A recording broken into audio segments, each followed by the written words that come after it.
Alors, donc, j'ai lancé Illustrator. Normalement, Illustrator arrive comme ceci avec la palette des outils en une colonne.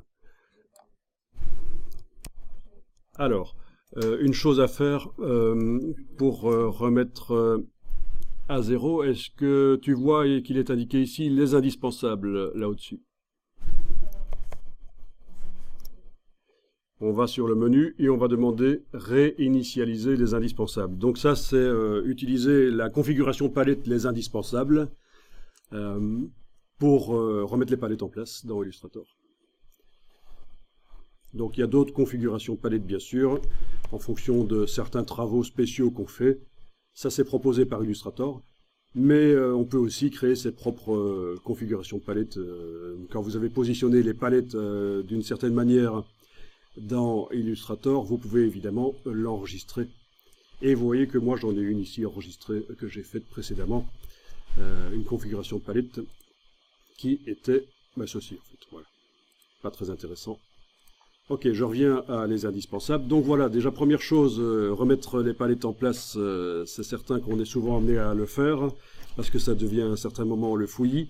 La palette des outils, si vous l'avez en une colonne, il va falloir la faire passer pour la formation ici en deux colonnes en utilisant la double flèche. Alors vous voyez que je suis sur un Mac, vous êtes sur des PC, mais au niveau de l'utilisation du logiciel, ça ne fera pas de différence en fait. Parce que le logiciel fonctionne de la même manière. Les raccourcis ne sont pas exactement les mêmes.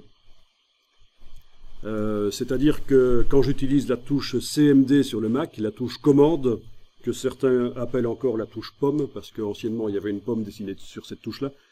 Donc quand j'utilise la touche commande sur le Mac, eh bien pour faire le même raccourci sur le PC, il faut utiliser la touche contrôle. Donc mais celle-là vraiment, quand vous avez compris ça, passer des raccourcis Mac aux raccourcis PC, ça ne pose aucun problème. D'ailleurs hier, vous avez vu que j'ai utilisé Illustrator sur PC, je n'ai pas eu de problème. Donc vous avez fait passer la palette des outils en deux colonnes, c'est intéressant parce que les échantillons de couleurs ici sont plus grands, c'est quand même mieux je pense, et pour s'y retrouver dans les outils, voilà. Et en plus vous serez comme je suis là en deux colonnes, ce sera plus facile pour vous pour retrouver les outils, c'est bien.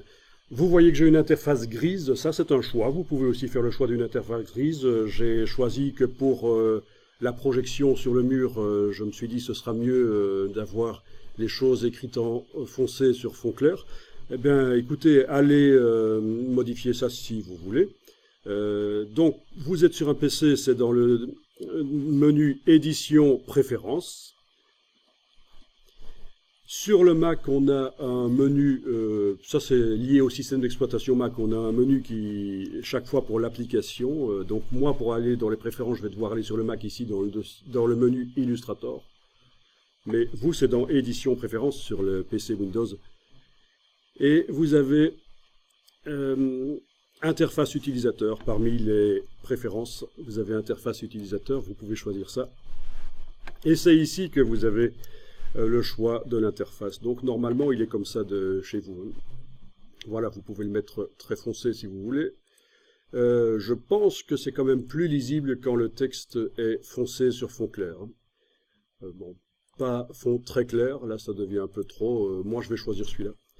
Donc, vous avez le choix vraiment de l'interface, allez-y, restez avec l'interface foncée si vous voulez, passez à l'interface claire, c'est vous qui choisissez.